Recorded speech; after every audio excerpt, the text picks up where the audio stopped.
इख्तियार होता है, लेकिन फिर मकामी वाले चीखते हैं, जैसे आजकल आटे के साथ हो रहा है। वो कहते हैं कि हमारा आप हक नहीं दे रहे, आप नीचे कर रहे हैं, तो उससे मकामी पैदावार करने वाले को नुकसान होता है। तो एक ही हल है, उसमें यह है कि मुल्क में रोज़गार हो, लोगों के पास आमदनी हो।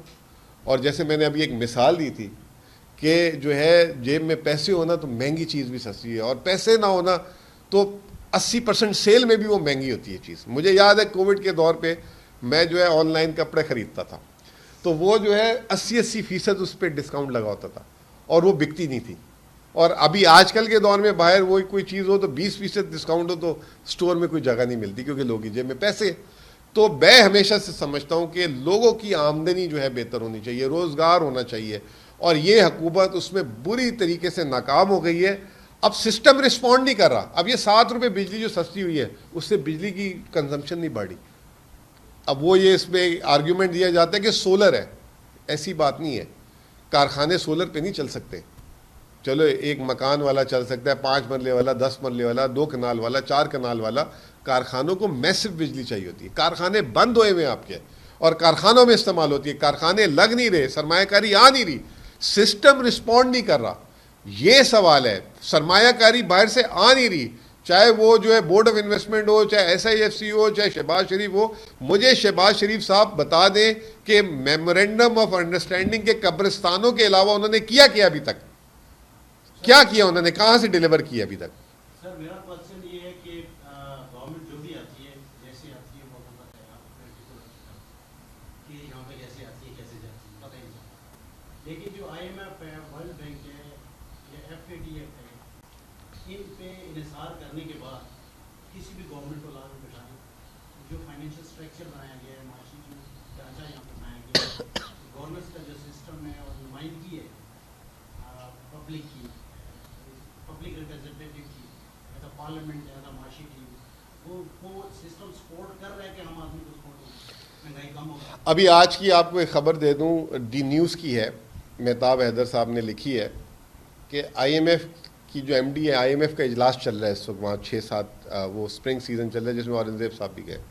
तो उन्होंने कोई इंटरव्यू में बोला कि 6-7 कस्टमर हमारे अभी आगे भी चलेंगे। जो शहबाज शरीफ साहब कह रहे हैं ना कि पाकिस्तान IMF के प्रोग्राम से, उसमें उन्होंने पाकिस्तान का भी नाम लिया कि अगले प्रोग्रामों की भी इनकी तैयारी करें। तो ये आज IMF की MD कह रही है। अब मैं आपको एक छोटी बात करूँगा और बड़ी, ये आपको शायद कॉन्फिडेंस भी दे इस चीज़ का। जब हम खैबर पख्तूनख्वा हुकूमत साल पहले आए तो खैबर पख्तूनख्वा हुकूमत के बारे में कहा जाता था कि ये मकरूज़ हुकूमत है, इसका फाइनेंशियल क्रंच है, और ये बातें ठीक भी थी, ठीक है ना, इसमें कोई ऐसी लगी लिपटी नहीं करनी चाहिए। फिर हम एक वाहिद PTI हुकूमत है जो मुखालिफ, बाकी तो PDM है और हमारी मुखालिफ हुकूमत है। हमने इसी सिस्टम में रहते हुए अपने अखराजात, अपने सिस्टम को सही किया। आज हमारे पास 250 अरब रुपये जो है ना, हमने एक साल में एक सूबे ने फाइनेंशियल इम्पैक्ट क्रिएट किया। और हमने 3 चीज़ें की, अपने अखराजात को ज़रा सा देखा, अपने आमदनी को बढ़ाया, और हमने अपनी रिसोर्स को मोबिलाइजेशन किया।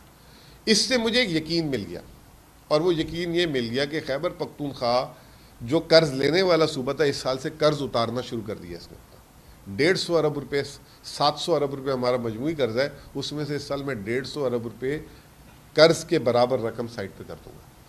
तो मेरा एक कामिल यकीन है कि पाकिस्तान में ये जो हमारे बजट हैं, जो हुकूमतें हैं, सूबाई है या वफाकी, ये ज़ाया कर रही हैं, पैसे मिस एलोकेट कर रही हैं। हमें कोई IMF की ज़रूरत नहीं है। अभी ये $4 अरब वाली रेमिटेंस वाली बात सही है, तो मैं कहता हूँ कि अगर मैं होता तो आज मैं कहता IMF को थैंक यू वेरी मच। एक तो कौम को एतमाद मिलता, 4 की जगह 4.5 होता। हमें IMF देता कितने साल में? $2.5 अरब। ये तो आपने एक महीने में $4 अरब हासिल कर लिए। तो अब तो आपको मतलब पॉजिटिव सोचना चाहिए। इसका मतलब कॉन्फिडेंस ही नहीं है। आज आपकी टीम फिर बैठी हुई उधर अमेरिका में, अगली बातें कर रही है, वहाँ वर्ल्ड बैंक से भी मिल रही है, आप कितने दोगे, आप कितने दोगे, आप कितने दोगे। तो मेरा एक यकीन बन गया है, एक साल में जब मैं आया हूँ, मैं समझता हूँ कि अगर एक सूबा कर सकता है तो सारे सूबे कर सकते हैं, और सारे सूबे करेंगे तो खुद ब खुद वफाक जो ऊपर मजबूत हो जाएगा। और वफाक की नीयत होनी चाहिए उतारने की, लेकिन वफाक की नीयत नहीं है इस वक्त। और हमारे वज़ीर आज़म साहब कोई चीज़ आती है उससे सड़कें बनाना शुरू कर देते हैं, आवाम को रिलीफ नहीं देते। अभी जो है इस साल सूद कम हुआ है, इस साल हुकूमत को बजट में 3000 अरब सूद की अदायगी कम करनी है पिछले साल से। अब सवाल ये पूछना है कि इस 3000 अरब से आवाम को रिलीफ देंगे आप, टैक्सेस कम करेंगे या वहीं टैक्सेस रख के आप अपनी अयाशी के प्रोग्राम चला देंगे। ठीक है जी, शुभ SIFC का बता दो दें। बताया तो है, बात तो की थी खुल के। SIFC पिछली 2-3 MD में थी ऐसी। अब जाके फॉर्म PDM 1 से शुरू हुई है। PDM 1 से जुड़ी, हाँ। पहले से भी डिस्कशन चल रही थी, एक्ट शिफ्ट हो गया। ये बताएं कि SIFC का रोल क्या है? हर इदारे में आ गई है SIFC। देखिए, जो मैं इसको समझा था, जो अभी तक डेफिनेशन तो अभी इवॉल्व हो रही है इसकी, लेकिन जो वो बनी ये थी कि पाकिस्तान में अगर कोई काम करना चाहता है तो सरमायाकारों को शिकायत थी कि NOCs नहीं मिलती, सूबाई हुकूमतें तंग करती हैं, इदारे तंग करते हैं, तो एक सिंगल विंडो सोल्यूशन बन जाए। हाँ, ease of single window solution बन जाए कि वहाँ पे कोई आए सरमायाकारी तो वहाँ से प्रोसेस होके फ़ौरन जल्द अज जल्द हो जाए।